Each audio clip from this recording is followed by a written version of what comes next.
Salve galera, sejam bem-vindos a mais um podcast aqui na Apologética Luterana. Meu nome é Victor Hugo, serei o anfitrião de mais um podcast, de mais uma conversa aqui juntamente com vocês. Se você estiver nos ouvindo no Spotify, por favor, compartilhe com seus amigos, posta nos seus stories que a gente vai recompartilhar. Se você estiver nos ouvindo pelo YouTube, por favor, deixe o seu like, deixe a sua curtida. Isso nos ajuda bastante para que esse podcast chegue para mais pessoas e mais pessoas conheçam um pouquinho sobre a Igreja Luterana, sobre a nossa teologia. Comente nos comentários, deixe uma crítica se você achar que é necessário, um elogio, enfim, fique completamente à vontade para comentar o que você quiser, mas isso também nos ajuda bastante no engajamento da página. Por isso que a gente pede, se você gosta do nosso conteúdo, se você gosta do que a gente produz, deixe o seu like, deixe o seu comentário, não custa nada. Tá bom? Siga-nos nas nossas redes sociais, no Twitter, Apolo Luterana, no Instagram, Apologética Luterana, tá? Nós estamos também no Facebook, Telegram, então, por favor, siga-nos nas nossas redes sociais se você ainda não nos segue. E hoje nós falaremos de um tema interessante que é pouco falado dentro das igrejas, sobretudo dentro das nossas igrejas. Nós estamos aqui falando em um ambiente luterano, então dentro das igrejas luteranas, infelizmente, é um assunto que é um pouco menos falado, e nós falaremos um pouquinho sobre ele hoje, que é sobre um pouquinho sobre a demonologia, né, o exorcismo na igreja luterana, um tema muito interessante que algumas pessoas nos pediram nos stories, a gente também já estava interessado em trazer esse tema, e hoje nós falaremos um pouquinho sobre isso.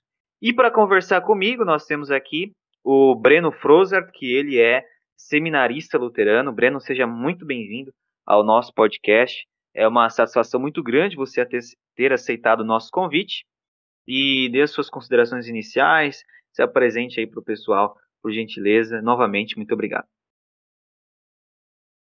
Então, é um prazer estar aqui, agradeço também o convite.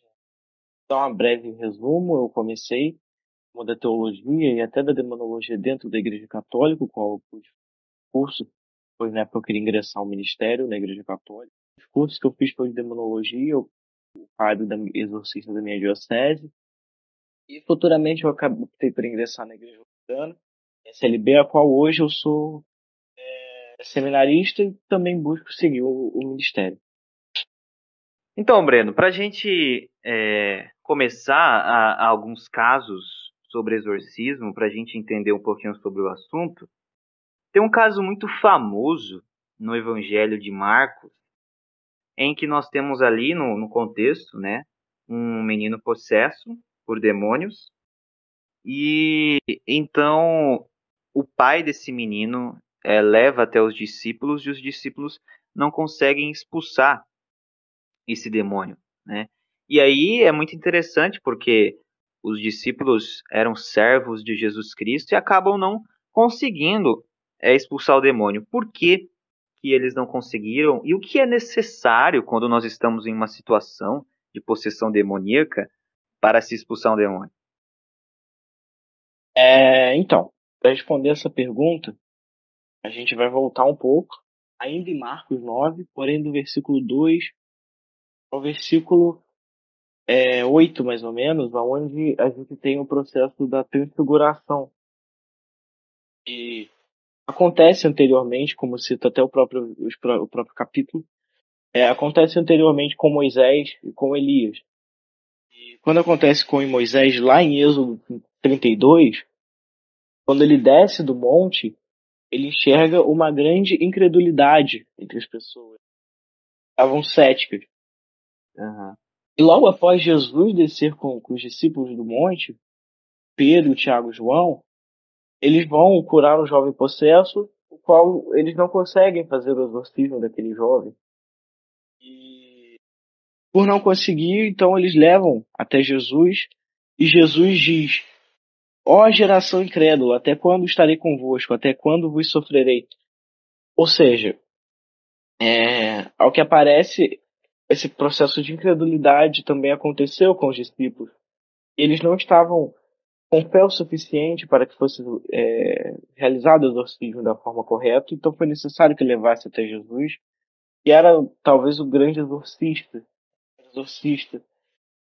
Ele sempre exorcizou, sempre que um padre, um pastor exorciza, então é o pastor que está exorcizando, e sim ele. Então, eles levam até Jesus para que Jesus possa realizar. Então, respondendo a pergunta de uma forma mais simples, eu acho que eles não conseguem exorcizar porque não há fé. Não conseguem ter fé no que eles estão fazendo. E à luz das Escrituras, um dos primeiros passos para que seja realizado é acreditar, ter fé, funcionar ritual. Exatamente. Eu vejo isso muito, talvez, nas igrejas atualmente, não é? Nós vemos uma certa falta de fé e incredulidade também, assim como Cristo viu nos olhos dos discípulos, não é? Aí, quando a gente fala sobre possessão demoníaca, exorcismo, as pessoas sempre associam isso aos filmes de terror e tal, aquelas batalhas entre o padre e o demônio, e a alma da pessoa ali no meio, né? As cenas famosas para quem gosta de terror. Eu, particularmente, assisto filme de terror, mas nós não estamos aqui falando disso. É claro que na vida real, o exorcismo não é assim, não funciona desse jeito, né? Essas grandes batalhas épicas que o cinema faz. Mas é licença poética, né? O cinema pode fazer isso. Agora, dentro das nossas igrejas, nós vemos esse tema meio que desaparecendo, né? Essa nossa luta contra o diabo, essa nossa luta contra o mundo, que é cotidiana, foi se desaparecendo. É importantíssimo entendermos que não é só contra o diabo que a gente luta, né? Nós lutamos contra a nossa própria carne, contra o nosso próprio pecado. Só que esse não é o nosso único inimigo, né? Em 1 Pedro, nós vemos o apóstolo Pedro afirmando que o diabo fica ao nosso anterredor, né? Como um leão. Então, o diabo, ele nos vigia, assim como o anjo de Deus nos vigia. Assim como o salmista afirma que o anjo do Senhor está ao redor daqueles que o temem, o diabo também, e os seus servos. Então, existe uma batalha que nós, sejamos pastores, seminaristas, membros comuns, leigos, qualquer um de nós, passamos todos os dias, que é do diabo tentando roubar a nossa fé. E essa passagem de Marcos, quando nós vemos que os discípulos não conseguiram expulsar o demônio daquele menino, nós podemos dizer sim que ali os discípulos perderam a batalha. Perderam. E nós, aí vem a questão, né? E nós estamos perdendo essa batalha como igreja, como servos do Senhor, como membros do Senhor, ou nós estamos ganhando essa batalha? Nós estamos negligenciando essa batalha, ou nós estamos enfatizando que essa batalha existe e estamos lutando todos os dias contra ela, né? São perguntas a ser feitas. Não estou querendo dizer que você tem que ficar paranoico o tempo todo. Ah, o diabo, o demônio, meu Deus, meu Deus. Não é isso. Você não precisa ficar paranoico. Antes, você deve ter mais fé em Deus ainda. Mas o ponto que eu coloco é entendermos que essa batalha existe, que nós não podemos negligenciá-la, né? E aí também vai uma certa crítica aos nossos queridos pastores, para que ressaltem que essa batalha existe, né? Batalha contra o diabo, porque o diabo usa do mundo e dos seus prazeres para nos tentar e para nos tentar roubar a fé. E a partir daí dos movimentos céticos que existiram dentro da filosofia, o iluminismo, o racionalismo, isso acabou adentrando dentro das igrejas para que toda manifestação espiritual fosse negligenciada por nós. E aqui eu estou falando sobretudo da teologia luterana, né? Uma crítica nossa. Isso entrou muito dentro das nossas igrejas, fazendo com que nós negligenciássemos isso. Queria que você falasse um pouquinho mais sobre isso, que como você vê essa passagem de Marcos e essa relação com a igreja, com a nossa igreja atualmente, com esse ceticismo e racionalismo de tentar negligenciar essa batalha que existe contra o diabo? A gente vai no mesmo texto de Marcos, né? O pai do jovem criado vai dizer o seguinte, né? Mas se tu podes alguma coisa e tem compaixão de nós, ajuda-nos. E aí Jesus responde: se pode, tudo é possível ao que crê. Então eu acho que esse ceticismo que existe em torno das manifestações espirituais dentro das igrejas acaba por ser perigoso muitas vezes justamente porque tira a fé. A gente pode observar na história durante o tempo que a igreja luterana falhou com seus fiéis. Muitos apareceram fiéis endemoniados e a igreja luterana não soube lidar. Tiveram que recorrer a outras igrejas. Isso demonstra a falta de preparo. É claro que a gente também não deve banalizar a situação demoníaca e dizer que ela vai acontecer há muito tempo, como as igrejas neopentecostais. Porém, a gente tem que ter ciência de que sim, isso pode acontecer. A gente tem que estar preparado para isso, né? Em que nós cometemos os mesmos erros dos apóstolos. Os apóstolos cometeram nesse texto. A gente, por vezes, sobretudo a teologia luterana, negligencia acontecimentos. E eu acho que isso também é um pouco fruto de, de uma crítica à Igreja Católica, que o tempo utilizou o exorcismo a fins políticos, entendeu? Para justificar ações, para justificar momentos de repressão a movimentos e aí utilizavam esse endemoniamento como justificativa, assim como fizeram com o próprio Lutero, né? Ao dizer que Lutero servia demônio. Então acho que uma crítica que a gente devia fazer à Igreja Católica acabou se virando contra a gente, virando um racionalismo extremo.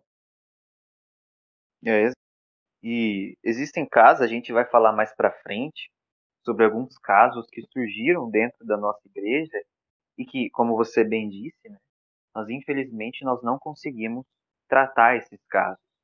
E isso é triste para nós, né, porque nós estamos aqui lidando com almas de pessoas, não é qualquer coisinha, né? São almas de pessoas que o diabo realmente deseja ceifar, o diabo realmente deseja trazer consigo. Assim como Cristo deseja salvar as pessoas, o diabo também deseja arrebatar as pessoas para sua mão, né? E destruir as pessoas. Infelizmente, uma das principais estratégias do diabo que tem funcionado é justamente a negação da sua existência. Não sei se você já percebeu isso, o Breno, se você quiser falar um pouquinho sobre isso, mas eu vejo que existe uma negação da existência do diabo. Ou seja, é, nada mais é diabólico enquanto nós temos dois extremos. É possível a gente observar dois extremos no mundo contemporâneo e na igreja contemporânea. Um extremo é aquele que demoniza tudo, tudo é do diabo, tudo é do maligno. E tem outro extremo que diz que o diabo não tem artimanhas, que o diabo não produz coisas para afetar nós cristãos, que o diabo não produz filmes diabólicos, que o diabo não produz novelas diabólicas, que o diabo não usa dos meios de comunicação para influenciar o nosso pensamento, fazendo com que nós perdemos a nossa fé. Né? Então, ou seja, é literalmente a negação da existência e do trabalho do diabo. Porque o diabo, ele é justamente aquele que deseja roubar a nossa fé. A partir do momento que nós achamos que o diabo, ele é antigo, que os únicos meios que o diabo se utiliza é a tentação pelo pecado, nós estamos já perdendo a batalha. Nós já estamos falhando, nós já estamos errando, porque o diabo ele se atualiza. O diabo, ele está em constante atualização e desenvolvimento de artimanhas, de estratégias. Então, o diabo ele entrou no meio das casas, das famílias, destruiu as famílias, destruiu as pessoas, justamente por meios que ele criou, que o ser humano cria e ele consegue subverter, seja isso redes sociais, seja isso novela, filme, livros, né? Então essa negação do trabalho do diabo é que faz com que muitas pessoas estejam atualmente cegas pelo Deus deste mundo, né? E acabe caindo nesse racionalismo. Porque a Bíblia, diversas vezes, aponta o poder do diabo. Se nós vermos lá em Gênesis 3, poxa, o diabo conseguiu fazer com que a raça humana caísse em pecado. Se isso não é um poder de ilusão gigantesco, eu não sei mais o que é, né? Quando nós vemos em Jó, o diabo conseguiu destruir totalmente a vida de Jó, claro, com a permissão de Deus, mas conseguiu destruir a vida de Jó. Pedro diz que o diabo fica ao nosso anterredor, nos observando. Então, a Bíblia aponta por diversas vezes o poder do diabo. Nós não podemos negar o seu trabalho, achar que o diabo é retrógrado, achar que ele é antigo e que ele não está em constante desenvolvimento. Então, eu acho que existe sim essa negação da existência dentro de nós cristãos, né, de acharmos que nada é diabólico e que não existem coisas que o diabo produz para tentar nos enganar. Não sei se você pensa da mesma forma que eu, mas se você quiser acrescentar alguma coisa aí.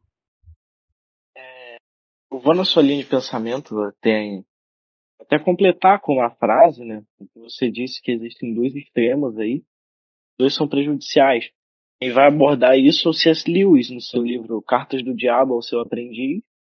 Ele vai dizer que existem dois tipos de pessoa que são os preferidos do diabo. Aquele que não acredita nele, aquele que é cético quanto a ele, e aquele que vive dele. Só pesquisa sobre ele, só fala sobre ele, transforma em tudo sobre ele. Então, C.S. Lewis já vai falar isso logo no início, se eu não me engano, na página. Ele vai dizer isso. São as duas pessoas preferidas do diabo, justamente porque elas se tornam as pessoas mais frágeis. Uma pela sua obsessão e a outra pelo seu ceticismo.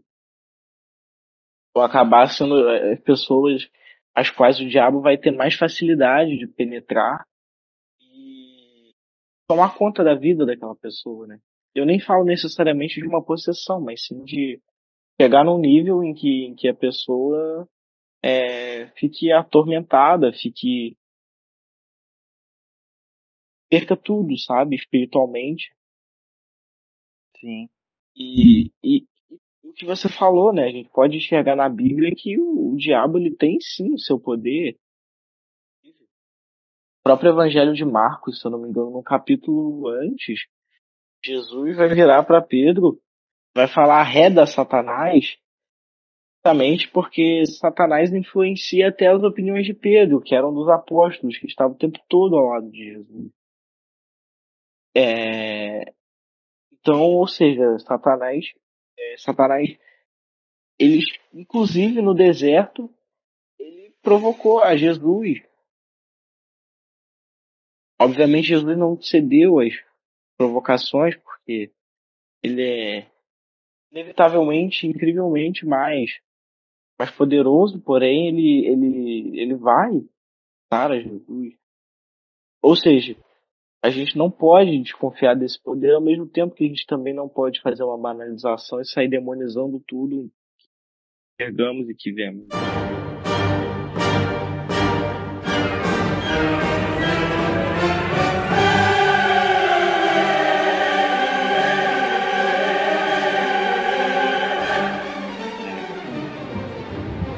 no mundo moderno, nesse nosso mundo contemporâneo, achei interessante o que você disse, porque nós vemos uma busca pelo diabo, né? Nós vemos que as pessoas elas estão começando a buscar é, é, o diabo, querendo ter contato com centros, né, espíritas, é, centros de candomblé, inclusive até cristãos, né, achando que isso é natural, achando que isso é normal. Dentro da demonologia, nós temos três definições de opressão maligna, né? talvez mais na frente a gente pode falar um pouquinho sobre isso, mas não existe só a possessão demoníaca. Isso é importante destacar. O único meio que o diabo ele se manifesta não é só realmente possuindo a pessoa. Esse, na realidade, é o último estágio da possessão. Quando a pessoa ela está possessa pelo demônio, isso é o último estágio da coisa. Muita coisa já aconteceu antes disso. Por isso que nós vamos falar um pouquinho no final sobre como o pastor deve tratar o caso. Mas já antecedendo um pouquinho, né? A primeira coisa é o pastor ver os antecedentes dessa pessoa. Se ela já teve contato com algum centro espírita, com a feitiçaria, com a bruxaria, se ela tem pessoas no meio delas que se envolvem com magia negra, com bruxaria, porque isso é o que nós chamamos na demonologia de vexação diabólica, que é quando a pessoa começa a ter agressão espiritual por ter contato com essas coisas. E detalhe, tá? Não é somente isso, não é somente ritual, não. Coisas que você consome, né, que são visivelmente diabólicas, inclusive até músicas, podem gerar uma vexação espiritual, que é essa agressão espiritual. Nós vamos falar mais lá no finalzinho sobre esses tipos, né, esses estágios da atuação do demônio, mas eu gostaria de partir para a próxima pergunta, né? Nós vemos aí como os discípulos eles não conseguiram tratar sobre esse caso, né? Porque os discípulos não tiveram fé. Os discípulos tiveram pouca fé. Os discípulos acharam que era somente falar em nome de Jesus, né? Eles se acharam a autoridade suficiente para expulsar o demônio e acabaram não conseguindo, né? Porque para se expulsar o demônio é necessário fé. É uma batalha espiritual que é necessário fé. Você não é simplesmente falar que o diabo sai, né? A gente vai falar um pouquinho sobre isso mais na frente, sobre liturgias. Inclusive, eu e o Breno estamos com um trabalho sério vamos futuramente publicar um tratado sobre demonologia protestante luterana. Nós temos duas liturgias de exorcismo que nós fizemos baseada em uma liturgia realmente luterana. A gente vai falar um pouquinho sobre isso no final.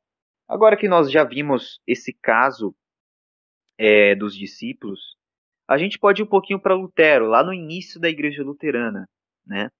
Lá na Reforma. Martinho Lutero. Como que Lutero entendia a atuação do diabo, dos demônios na vida das pessoas e o exorcismo? Então, andei pesquisando já há um tempo. Eu comprei um dicionário de Lutero, o qual tem algumas palavras, né, como fala, corre um pouco sobre a relação do Lutero com aquilo. E eu me peguei esses dias lendo um pouco sobre, ali na palavra exorcismo, que tem até páginas ali falando da visão de Lutero sobre como Lutero entendia, né? Uma coisa que pouca gente fala é que Lutero chegou a praticar exorcismo. E o Lutero foi uma das primeiras pessoas, um dos primeiros sacerdotes a defender que o exorcismo fosse feito às quatro paredes, de forma gradativa. O exorcismo da Igreja Católica era um pouco do que é um exorcismo neopentecostal hoje, né? Na frente do templo, na frente dos fiéis, e uma coisa repentina que você faz, a pessoa ali já sai liberta e pronto. Já o Lutero vai dizer que não. Primeiro, o Lutero vai defender que o batismo é um dos primeiros rituais de exorcismo, né? Tanto que ele vai sofrer algumas críticas sobre isso, porque ele vai, na liturgia que ele preparou sobre o exorcismo, ele aspergia água na criança e ficava gritando que essa alma nunca seja Satanás, etc. E aí vão até criticar ele na época por conta da agressividade. E aí ele vai refazer essa liturgia ainda de forma mais tranquila, claro que ainda dentro dos padrões litúrgicos, mas uma forma mais tranquila, né? Então Lutero primeiro vai defender que o batismo é um dos primeiros exorcismos que a gente faz, né? E isso vai originar também a questão, por exemplo, de puramente benzer a água. Não é muito comum no meio protestante que seja feito, mas ele também vai dizer sobre isso, vai dizer que é importante porque a água representa o exorcismo que é feito lá no nosso batismo. E aí ele também vai defender que o exorcismo é feito de forma gradual, ou seja, uma pessoa não vai estar completamente liberta em uma sessão de exorcismo, pronto, acabou, vão embora e pronto. Quer dizer que é uma coisa que acontece dentro de um certo período e tem que ser sempre próximo, sempre examinando. E outra coisa que ele vai dizer, que o exorcismo seja feito em 4 paredes. Ele vai fazer o primeiro exorcismo dele, que é de uma garotinha, de 14 anos. O demônio, a garota, vai dizer o seguinte pra ele, não vai fazer o exorcismo? Isso?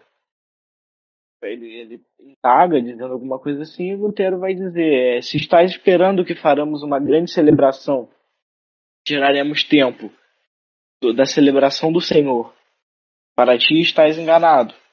O exorcismo deverá ser feito aqui, justamente para ele defender que a gente não tire um tempo em que a gente devia estar cultuando ao Senhor para dedicar ao diabo, e a gente também passa como se fosse uma grande celebração para receber o diabo, como se fosse algo festivo, que é uma crítica que é feita hoje às igrejas neopentecostais. Transformam o exorcismo como parte do aparato litúrgico da igreja. Praticamente todo culto tem um exorcismo. Ele é recebido de forma completamente festiva. Então essa basicamente é a visão do Lutero sobre o exorcismo.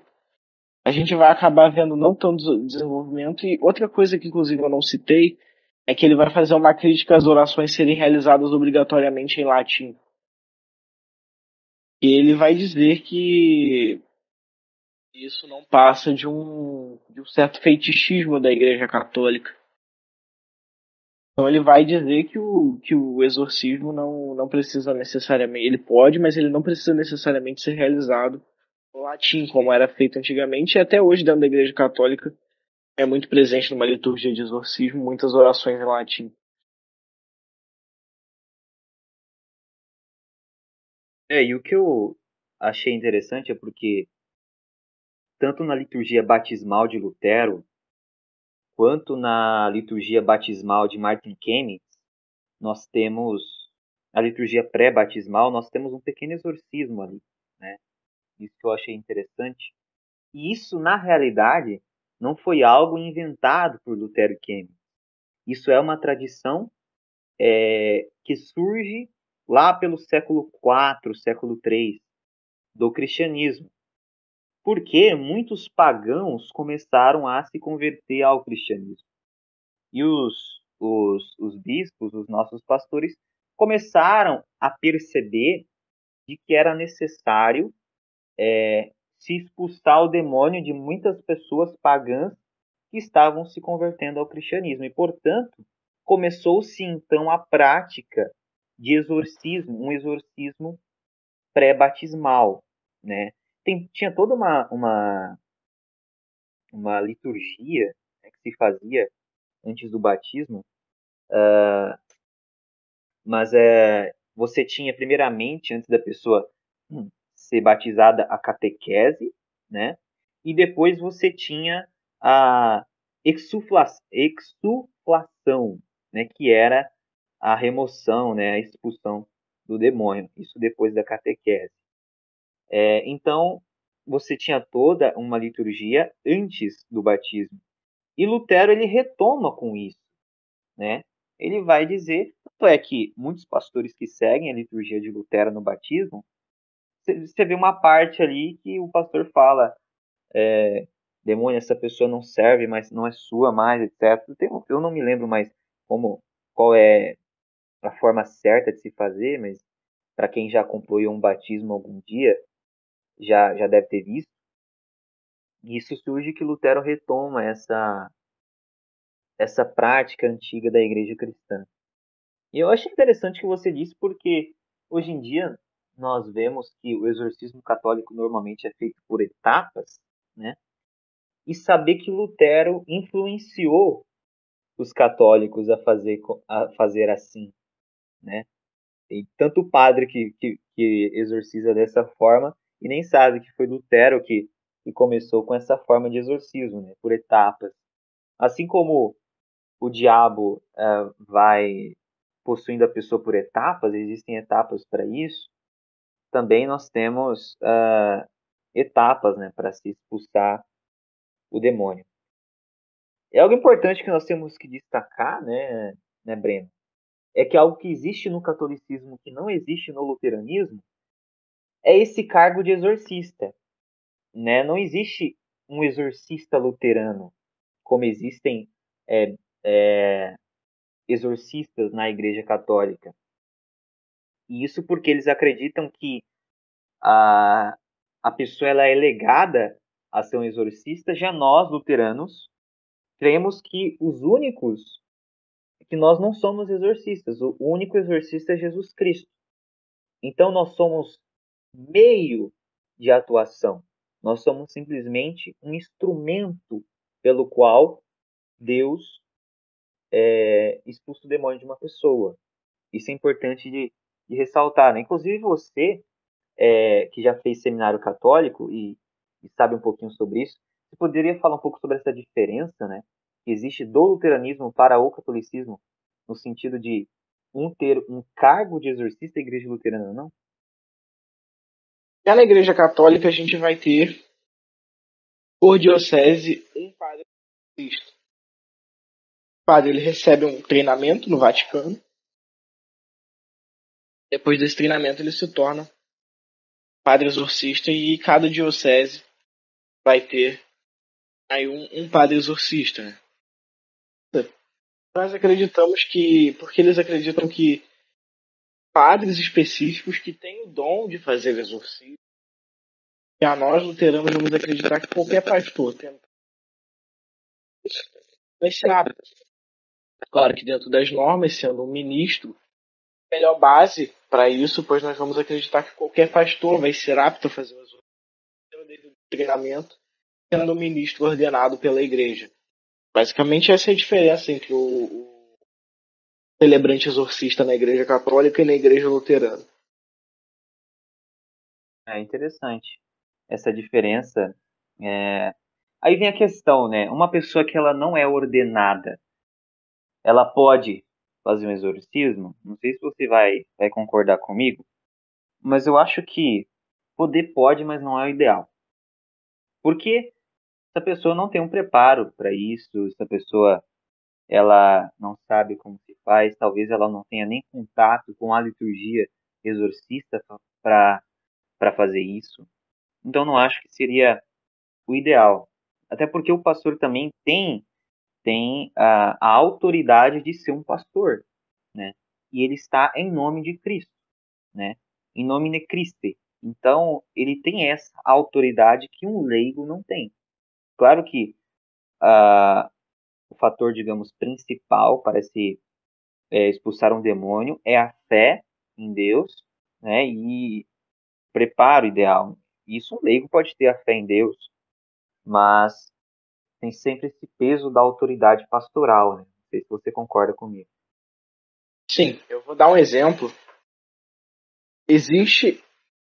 Sempre que eu falar o nome do Ed Warren ou da Lorraine Warren, eu peço que vocês esqueçam um pouco, conheceram através da franquia de filme do Mal, porque como até o mais cedo, é uma série de filmes produzida por Hollywood que obviamente vai aumentar muito as coisas que acontecem. Mas a Igreja Católica autorizou que o Ed Warren exorcizasse. Em 1974, se eu não me engano. Ele vai fazer exorcismo de uma mãe a qual tentou matar os próprios filhos. Ele enviou para a diocese para que o bispo autorizasse, só que o bispo disse que isso teria que ser com o Vaticano, então enviou o Vaticano. Aquela burocracia acabou que a mãe começou a correr, começou a sumiu com os filhos e o pai falou: o exorcismo vai ter que acontecer agora.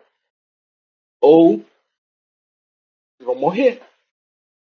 O Ed chegou, ele era teólogo, né, formado, apesar de não ter seguido o ministério, acabou casando-se.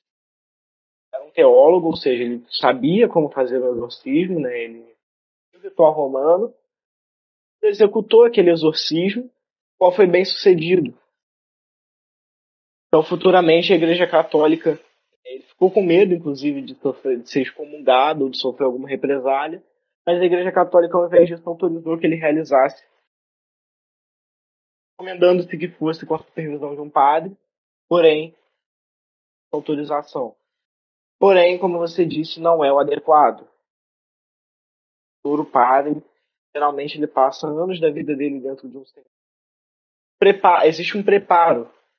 Não é só ali no momento do ato litúrgico. Cara, é recomendado, por exemplo, jejue antes de realizar um exorcismo, que a gente faça algumas orações específicas. Talvez o leigo tenha uma fé tão forte quanto a de um padre, de um pastor, porque o padre e o pastor, no tempo que ele passa dentro do seminário, eu sei, porque quem conclui e segue o ministério prova que a fé está forte. Então esse é um dos motivos do qual não é recomendado.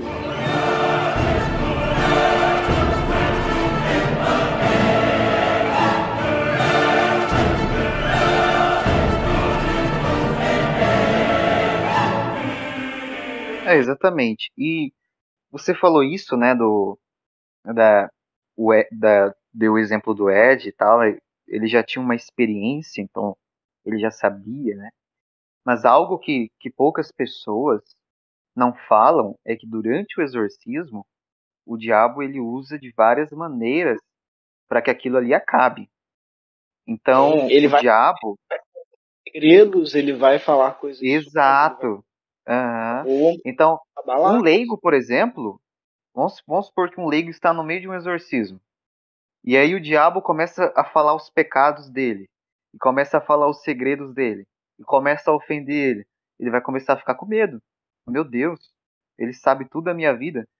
Já um pastor ordenado, ainda que o diabo fale os pecados dele, fale os segredos dele, porque o diabo tem essa capacidade, tá? E principalmente no meio luterano, as pessoas acham que o diabo não revela pecados, mas o diabo tem poder para revelar pecados, assim como Deus. E isso acontece muito no meio de exorcismo, por isso que é muito importante, até mesmo os pastores, padres, se confessarem antes de ir no exorcismo, tem toda uma prática, né? Jejum, oração, como o próprio Breno disse. Eu já vi um padre falando uma vez que antes dele fazer o exorcismo, ele até toma do sacramento, né? É interessante isso. Não necessariamente é obrigatório, mas é interessante antes de um exorcismo um pastor tomar do Inclusive, sacramento. Oi? vou fazer um adendo aqui em que algumas liturgias específicas, por exemplo, já estão uma vez por semana na liturgia de exorcismo dá-se a Santa Ceia à família. Então, às vezes, isso até está numa liturgia de exorcismo. Um dos livros dos Warren, se eu não me engano, eles vão falar de um exorcismo que um padre fez numa família. O demônio só foi exorcizado depois que distribuíram a Santa Ceia. Então, isso é comum em algumas liturgias de exorcismo também.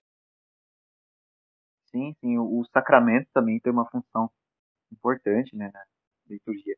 Então, um leigo provavelmente não conseguiria lidar com essas situações, né? Já um padre, um pastor, uma pessoa ordenada já tem uma capacidade melhor. Agora, Breno, já que a gente já está falando, né, você falou do Ed ali e tal, já que nós estamos já falando de casos de exorcismo, a minha próxima pergunta seria se durante a história da Igreja Luterana nós tivemos casos de exorcismo. Se aqui no Brasil a gente já teve casos, como que foi, enfim, fora do Brasil também, como que a Igreja Luterana tratou esses casos? Então, a gente vai ter, durante a história da minha igreja, da ISLB, se eu não me engano, 6 registros de exorcismo. Tem alguns na IELB também que eu tenho conhecimento. Não sei como aconteceram, onde aconteceram, nem detalhes. Eu sei que aconteceram alguns na IELB também. E assim, dentro da ISLB, 3 desses relatos foram durante a década de 70. E curiosamente também foi a época onde mais aconteceram exorcismos países, coincidência ou não. Mas, enfim. E um desses exorcismos foi feito pelo Gottfried Breckmeier, que foi pastor-presidente da ISLB, foi um dos arcebispos-chefes da Federação Luterana Mundial, o único brasileiro a ocupar esse posto. E ele foi realizado no interior do Rio Grande do Sul. Não lembro exatamente qual cidade agora, mas ele foi realizado uma adolescente da idade de 17 anos, a qual era de uma família de origem luterana. E ela, de início, ela começou a manifestar em alguns cultos. Então, dentro da ISLB, a gente tem a política de primeiro levar a um psiquiatra, um psicólogo, para ver se ele consegue identificar algum possível distúrbio mental. Se não foi o caso, o Breckmeier levou a uma consulta e declararam que o psicológico dela estava comum, né? Ela não apresentava nenhum distúrbio mental. Então, a gente começou a trabalhar a possibilidade da possessão. Existem alguns testes que são feitos, existe um certo aparato litúrgico para testar se uma pessoa está possuída. E dentre os relatos que se tem, a casa dela ela dizia que ela escutava barulhos, que ela via coisas, tinha um cheiro muito desagradável e era absurdamente fria. E era uma casa de madeira. Então, o quarto dela era um cômodo muito mais frio que os outros e a madeira ficava sempre estalando. E ela ficou com medo. Acabou cedendo, sendo possuída. Então, o exorcismo durou cerca de um mês. Os nomes das pessoas estão protegidas da nossa igreja. O Breckmeier, vocês podem encontrar ele falando sobre esse caso, pesquisarem na internet, na Semana Acadêmica da Este, se eu não me engano, de 2019 e de 2018. Breckmeier hoje é vivo, já tem aí seus 90 e tantos anos. E ele falou sobre isso, não tem muito tempo, falou sobre esse caso. E, felizmente, graças a Deus, o exorcismo foi realizado com sucesso. A vítima foi liberta. Porém, o Breckmeier descobriu que a família dela tinha um histórico de serem pessoas agressivas, alguns problemas, e, consequentemente, isso acaba gerando na pessoa, gerando problemas, né, cara? A pessoa, ela fica perturbada, ela fica com problemas e ela se torna uma vítima fácil aos olhos de qualquer demônio. Foi o caso dessa garota. E se a gente citar alguns casos fora, acho que dois grandes casos de exorcismo são o do filme O Exorcista, né, que na verdade foi um garoto, não uma garota. Eles foram, antes de levar aos padres, foram levados ao pastor luterano, que era uma família de origem alemã. Os pastores luteranos não souberam o que fazer, não sabiam fazer o exorcismo. E como eu e o Victor já citamos, é um erro comum as igrejas luteranas não darem esse preparo. E o outro é o caso de Emily Rose. E esse caso também ela foi levada antes a pastores luteranos que não souberam realizar exorcismo. Também por esse ceticismo de não dar esse preparo aos ministros. Né? Então a gente tem esses aí entre os casos aí. Outro caso é um caso que aconteceu no interior de Minnesota, né, de uma família luterana também, que consta no livro dos Warren, se eu não me engano. Não lembro em qual agora. Tá devendo. Mas eles geralmente trabalhavam com a Igreja Católica, só que nos Estados Unidos a Igreja Católica não é tão grande, né? Ela não existe em algumas cidades. E nessa cidade era esse caso, então eles recorreram a pastores luteranos que souberam fazer o exorcismo com tranquilidade. Então esses são alguns dos relatos, né? Eu, dentro da ISLB, só consegui encontrar um relato. Em 2017, se eu não me engano, a gente teve uma suspeita de exorcismo, mas depois foi identificado que a vítima tinha resquícios de esquizofrenia, então a gente descartou essa possibilidade, mas foi uma coisa que na época abalou bastante aqui a galera da igreja e voltou-se a falar muito sobre isso. Hoje a gente realmente não existem muitos relatos, mas eu trouxe aqui, eu investiguei bastante para achar ele. Trouxe aqui os que eu consegui dentro da igreja luterana de exorcismo, né? Justamente e até porque geralmente recorrem a outras igrejas por não terem esse preparo. Em uma das nossas conversas, que a gente estava conversando sobre isso, você disse que o casal, né, que inspira, o casal Ed e a sua esposa, eles disseram que eles preferiam trabalhar com as igrejas que confessavam os credos, né? Então eles preferiam trabalhar com a igreja católica, a igreja luterana e a igreja anglicana. São essas três igrejas que eles preferiam trabalhar, não é? Isso, inclusive em Enfield, no filme Invocação do Mal 2, eles vão fazer com a igreja católica, mas na verdade, o caso que chamou Poltergeist de Enfield, eles fazem isso com a igreja anglicana. Existem outros casos que eles fazem com a igreja luterana, e apenas um caso, em um lugar que realmente não tinha nenhuma dessas igrejas, eles fizeram com uma igreja batista. Foi o único caso que eu. Só existe um caso que foge das três igrejas, pelo que eu me lembro. E Ah, geralmente eles buscam fazer com as igrejas que confessam os três credos ecumênicos, justamente porque são igrejas que possuem uma certa seriedade ao tratar com esses assuntos. E são igrejas que têm uma fé sólida, uma fé convicta. E, como a gente disse, o fator fé é muito essencial. Então, eles, apesar de serem católicos, eles tinham uma preferência em trabalhar com a igreja luterana, com a igreja anglicana, talvez com a igreja ortodoxa. Eu acho que, se eu não me engano, já aconteceu deles trabalharem com a igreja ortodoxa, mas não tenho certeza. interessante. Bom, então eu trouxe aqui, eu disse para vocês, né, que ia trazer uns estágios da, da atuação do diabo, dos demônios na vida de uma pessoa, e não existe somente a possessão demoníaca. Esse, na realidade, é o último estágio.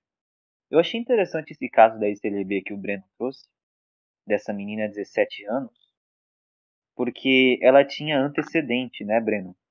Você falou, não é? Sim. Da família. Não, eu só ia citar, né? Existem aí três fases.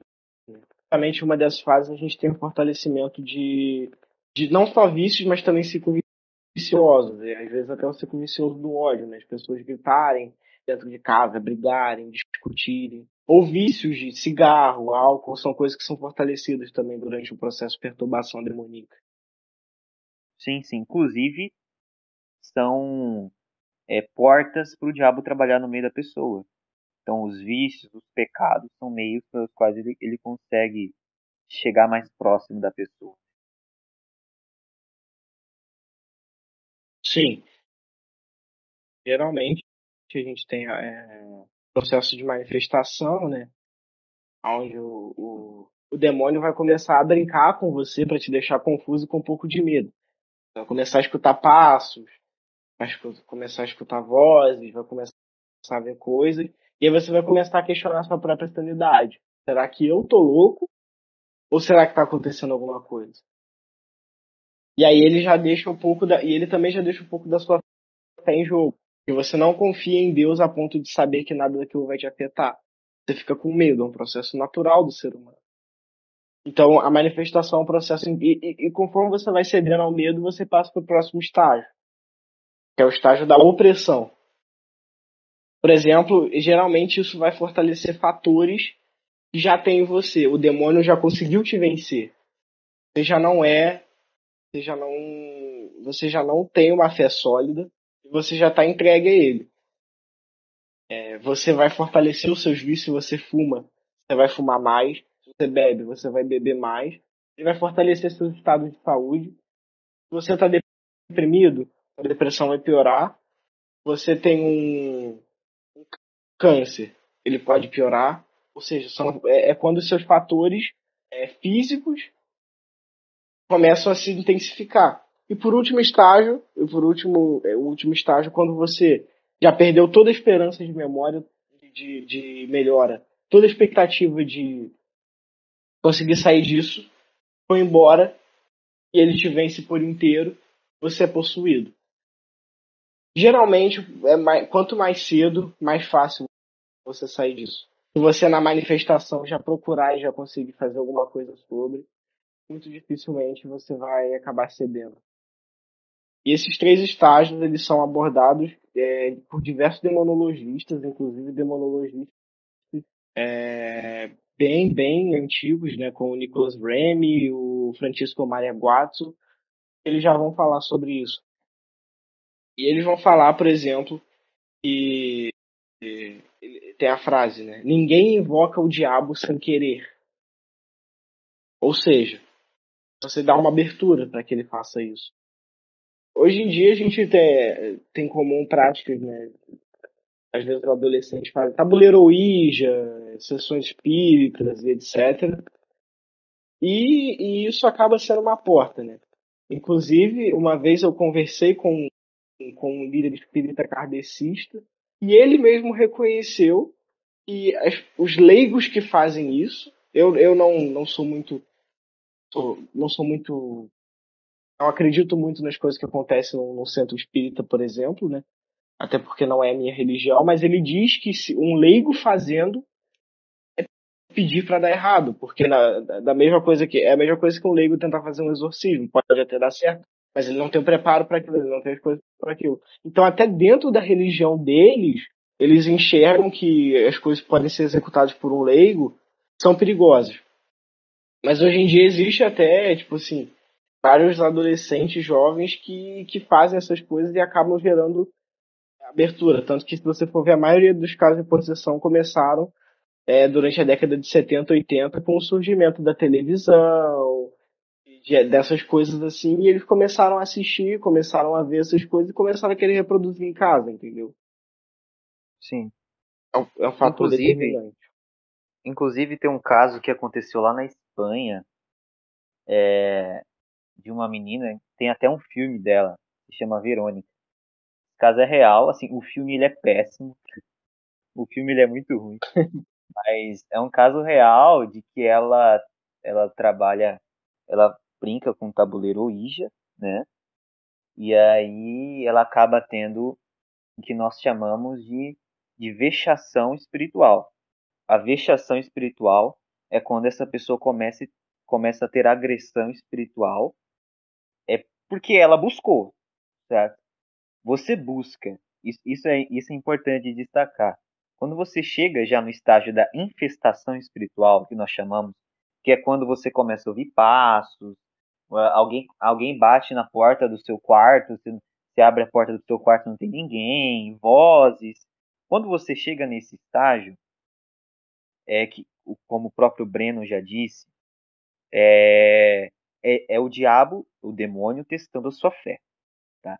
Então, é justamente nesse momento, a gente não sabe se alguém que está nos ouvindo está passando por isso, né? Então, já vai um conselho aqui. É nesse momento que você tem que ter mais fé, tá? E não esconda isso. Se você acredita que isso realmente está acontecendo com você, não esconda. Procura um pastor, procura um padre. Não fica achando que isso é coisa da sua cabeça, tá? Porque Inclusive, eu também estou me colocando à disposição a prestar ajuda a quem queira que tenha esses problemas, né? Eu acredito que, como eu estou dentro da igreja, eu consigo conversar com algum pastor próximo e até ajudar eu mesmo, dependendo do caso, conversar, entender o que está acontecendo para passar um relatório para alguma igreja. Então, só para deixar claro aqui que a gente interrompi, desculpa, mas só para deixar claro que a gente está aí à disposição para realizar esse auxílio também espiritual. isso, exatamente. Quem também precisar, né, chama a gente na DM do Instagram ou comenta aí no YouTube. que a gente vai entrar em contato, a gente passa por Breno e tal, a gente conversa com você e tal, se você está passando por isso. Então, esses sinais que acontecem, não fica achando que é coisa de filme, não acha, é besteira. Cara, não faz isso, tá bom?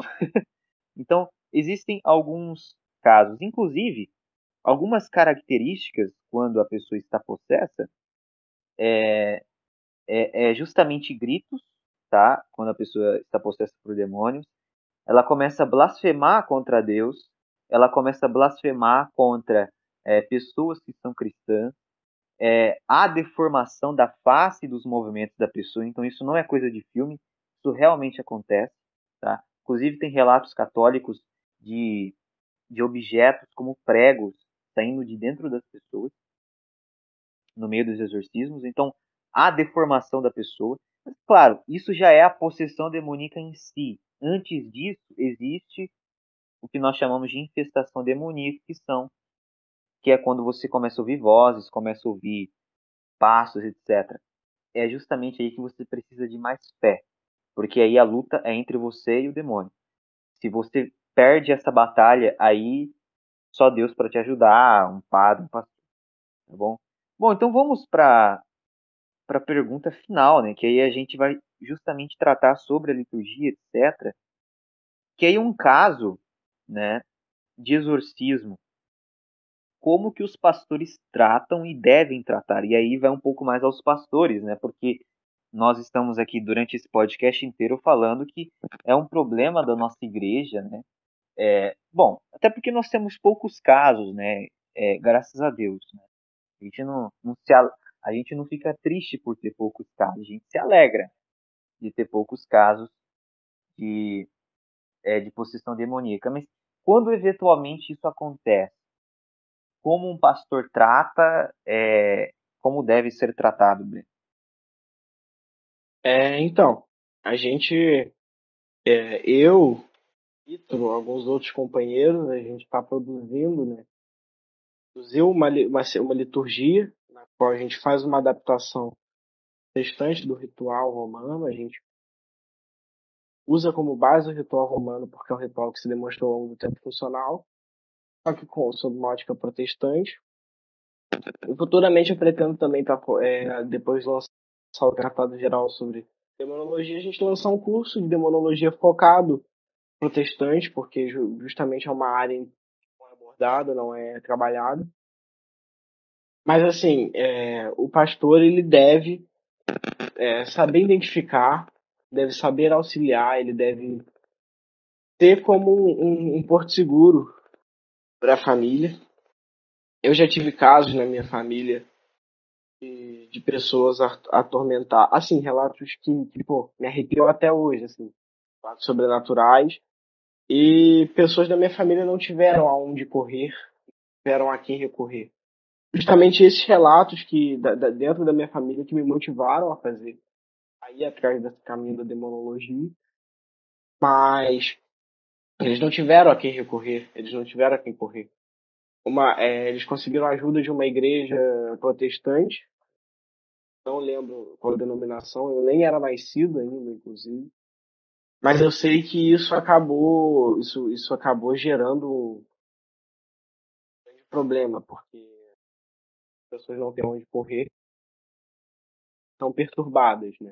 As pessoas estão oprimidas por um espírito, uma situação decadente. Então, uma coisa que eu peço e recomendo a todos os ministros, os quais estão passando por situações aqui, que não negligenciem. Se alguém falar, eu acho que eu estou sendo perturbado por um demônio, não negligencie, procure ir atrás. Pode ser que a pessoa não esteja sendo, mas é melhor pecar por se preocupar demais do que por se preocupar de menos. Então, eu peço que deem atenção, que vão até a casa das pessoas, examinem, olhem. Futuramente, eu pretendo lançar um curso que vai ser um curso gratuito justamente para ajudar sacerdotes. A gente vai estar traduzindo alguns materiais e fazendo alguns materiais ensinando como identificar uma casa em que está tendo alguma atividade demoníaca, como identificar uma pessoa que está tendo uma sobre ela. Então, eu peço que não negligencie. A gente vai estar colocando aí o link também das liturgias de exorcismo, uma celebração de exorcismo maior, uma uma celebração de exorcismo menor, né? Qual a diferença? A celebração do exorcismo menor ela acontece em casos de urgência e dificilmente ela vai expelir totalmente o demônio. Ela vai cessar temporariamente a atividade demoníaca.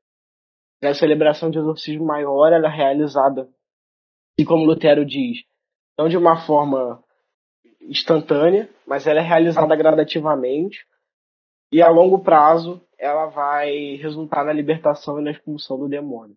Então a gente vai estar disponibilizando aí no blog Acervo Luterano essas duas liturgias aí, que eu acredito que são bem úteis aí para quem é um ministro e está buscando aí entender melhor sobre e se preparar para caso aconteça.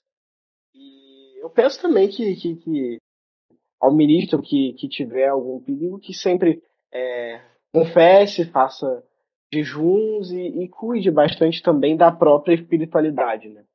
Que você só vai estar disposto a ajudar a espiritualidade alheia quando você tiver a sua fortalecida. Então, basicamente, são esses os conselhos que eu dou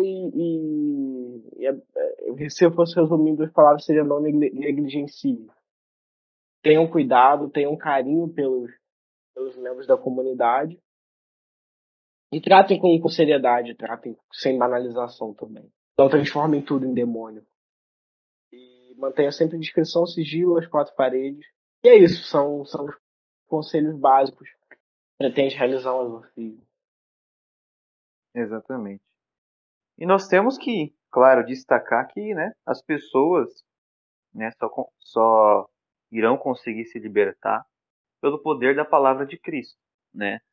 Eu e o Breno fez a liturgia maior, né? E eu fiz a liturgia menor, que nós vamos disponibilizar aí pelo Acervo Luterano. O link vai estar na descrição do YouTube. Mas ainda que você faça essa liturgia sem fé, né? Você que é um pastor, um sacerdote, de nada vai adiantar, né? Ainda que você siga essa liturgia à risca, mas você não tenha fé, de nada adianta, né? Então, a liturgia ela serve justamente para ajudar os pastores, os sacerdotes, mas é necessário que você esteja preparado espiritualmente, né? Forte espiritualmente. Como que você fica forte espiritualmente? É tendo fé, é mantendo uma vida de oração, de jejum, de sacrifício ao reino de Deus. Só assim nós conseguiremos vencer o diabo e as suas artimanhas. Então, ainda que nós vamos disponibilizar essa liturgia, é sempre, como o próprio Breno já disse, é sempre necessário que você tenha uma vida espiritual sadia para conseguir enfrentar essas situações. E o que nós estamos fazendo aqui, eu e o Breno, não é tentando chamar o demônio, mas é justamente se preparar para situações como essa, né? Bom, foi esse podcast, eu espero que vocês tenham gostado. Se alguém ficou com alguma dúvida, mande-nos uma DM, pergunte aí nos comentários do YouTube que nós vamos responder. Eu tenho certeza que nós podemos te ajudar, tá bom? Se inscreva no nosso canal no YouTube, por favor, compartilhe este vídeo, este podcast. Se você está nos ouvindo no Spotify, no YouTube, compartilha, deixe seu like, siga-nos nas nossas redes sociais, Apologética Luterana, no Twitter, no Instagram. Que Deus te abençoe, que Deus te guarde, que Deus te proteja. Se você tem considerações finais para dizer aí, ô Breno. Basicamente, agradecer aí o convite, agradecer pela oportunidade de estar aqui conscientizando, dando as pessoas e também falando um pouco sobre um assunto que é muito importante. E é basicamente Exatamente. isso. Obrigado a todos aí que me acompanharam. Reforçando aí que eu estou à disposição. Bom, muito obrigado por você ter nos ouvido até aqui. Que Deus te abençoe, que Deus te guarde, a paz do Senhor. Amém.